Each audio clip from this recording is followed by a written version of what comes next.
ବାଙ୍କିରେ କଙ୍କାଳ ଠାବ କଳାପଥର ହାଇସ୍କୁଲ ପାଚେରୀ କଡ଼ରେ ମଣିଷ କଙ୍କାଳ ଠାବ ହୋଇଛି। ମଣିଷ ଖପୁରୀ ଏବଂ ହାଡ଼ ପଡ଼ିଥିବାର ଦେଖିବାକୁ ମିଳିଛି।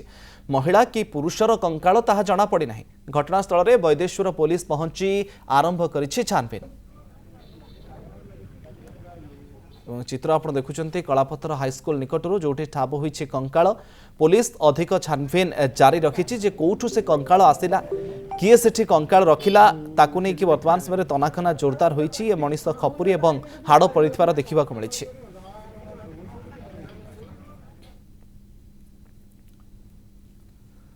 बांकीरे कंकाल ठाब कलापथर हाईस्कल पाचेरी कड़े मनीष कंकाल ठाब होती मनीष खपुरी और हाड़ पड़ार देखा मिली।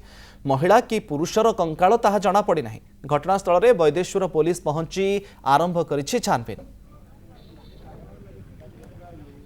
चित्र आप देखुं कलापथर हाईस्कल निकटर जो ठाब हो कंकाल पुलिस अधिक छानभिन जारी रखी जे कौठू से कंकाल आसला किए से कंकाल रखिला ताकू नहीं कि वर्तमान समय तनाखना जोरदार होती मनीष खपुरी और हाड़ पड़ार देखा मिली।